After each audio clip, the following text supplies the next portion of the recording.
गरीबों के लिए लड़ने वाले अमरा वामपंथी संगठन के अनिल दास उर्फ भीमदा को टीएमसी नेत्री ने रास्ते पर पीटा।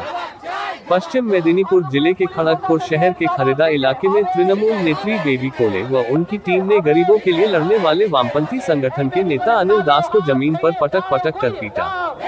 इसके बाद खुद को बचाने की कोशिश में अनिल दास एक रंग की दुकान में घुस गए और वहां भी कथित तौर पर उनकी पिटाई की। आरोप है कि उन पर पेंट का डिब्बा फेंका गया, जिससे वामपंथी संगठन के नेता अनिल दास पूरी तरह पेंट में भीग गए। इसके बाद स्थानीय लोगों की मदद से वे खड़गपुर टाउन थाने पहुंचे और टीएमसी नेत्री के खिलाफ लिखित शिकायत दर्ज कराई। खबर मिलते ही टीएमसी के पूर्व विधायक व खड़गपुर सदर के पूर्व चेयरपर्सन प्रदीप सरकार मौके पर पहुंचे।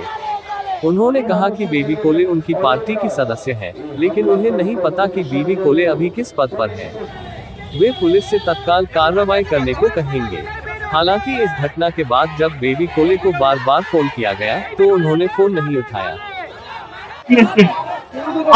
बेबी कोले যাতে অ্যারেস্ট হয় সেই দাবি নিয়ে এসেছি, আর তার সেই জন্য শাস্তি পায় ঠিকমতো। হ্যাঁ,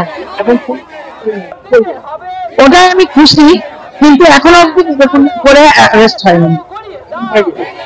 আজকে এক সপ্তাহ হয়ে গেল, 8 দিন হয়ে গেল। পুলিশের ভূমিকা একেবারে জঘন্য, কোনো কিছুই করছে না, তাকে একবারও অ্যারেস্টও করেনি, চেষ্টাও নেই। তবে আমরা প্রচন্ড আতঙ্ক, আমরা চাচ্ছি ও তাড়াতাড়ি অ্যারেস্ট হোক এবং তার যথাযথ শাস্তি হোক। আমার নাম সুস্মিতা, আমি ওনার আমরা মেনলি যে দাবি নিয়ে এসেছিলাম যে এই তারিখ যে ঘটনাটা ঘটেছিল এবং সেই ঘটনাতে আমার বাবার উপর যে মর্মান্তিক অত্যাচার করা হয়েছিল ওই দিনে দাঁড়িয়ে একটা সিনিয়র সিটিজেনের উপরে, তারপরে ওনাকে অ্যারেস্ট করা হয়নি কেন, সেই দাবি নিয়ে ওনার কাছে এসেছিলাম এবং এখনো সেই দাবিতে আমরা অনড় আছি।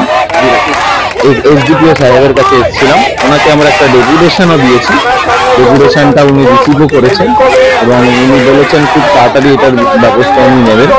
তো আমরা আশা করছি যে খুব তাড়াতাড়ি, কিন্তু এখনো পর্যন্ত 8 দিন হয়ে গেল সেই ঘটনার কোনো সুরাহা আমরা পেলাম না।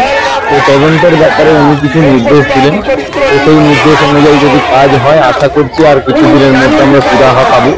তো এরপরে যদি আমরা আইনের উপর ভরসা রেখে স্বতঃস্ফূর্তভাবে একটা শান্তিপূর্ণ মিছিলের মধ্যে দিয়ে যাতে সমস্ত মানুষের চেতনা জাগে, এখানে যাতে শাসক পক্ষের প্রতি মানুষের ভরসা জাগে, তার চেষ্টা করলাম।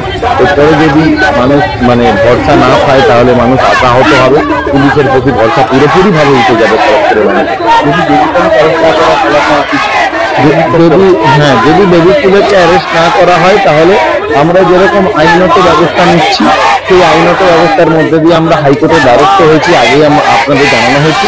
তো সেই হাইকোর্টের কাছেও আমরা আশা রাখছি যে এখান থেকেও আমরা কিছু স্পষ্ট উত্তর পাবো এবং তার আগে আমি আশা রাখছি যে এনারা এই সমাজটাকে শুধরানোর দায়িত্ব জানার যিনি আছেন পুলিশ প্রশাসন, সেই পুলিশ প্রশাসন দায়িত্ব নিয়ে সমাজটাকে শুধরানোর চেষ্টা করবে এবং ঠিক ইনভেস্টিগেশন করে বার করবে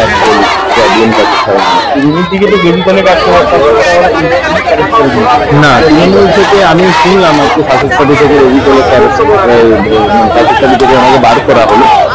আমি সেই জন্য খুশি যে শাসক পার্টি ওনার মতো একজন আইপিএসকে চেনে ওনার দল থেকে বহিষ্কার করতে পেরেছেন।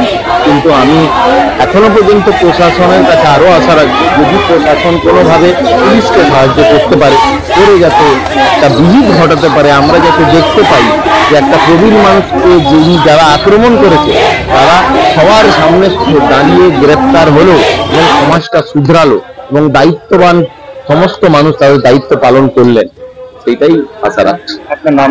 আমার নাম অনিরুদ্ধ দাস, আমি অনিল দাসের ছেলে। ঘটনায় 7 দিন পার হয়ে গেল, কেন অ্যারেস্ট হলো না?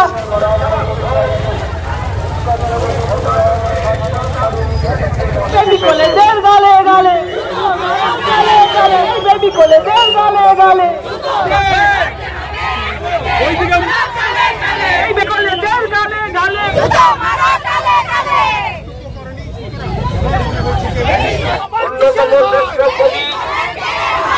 আমাদের গর্বে সুনীল মাঝি মহাশয় আজকের সভায় সভাপতিত্ব করবেন। সুনীল মাঝি মহাশয় অবস্থান বিক্ষোভ, এই বিক্ষোভে আপনারা জানেন যে যত যদি 30 বছরের ইতিহাস দেখতে থাকে তাহলে দেখা যাবে যে ইস্কনকে ভয়ঙ্কর ভাবে এই প্রতিবাদী চরিত্রটি পুলিশ কেন যে তাকে শাস্তি দেয়নি সেটাই আমাদের কাছে যদি আপনারা দুটো চরিত্রকে দেখেন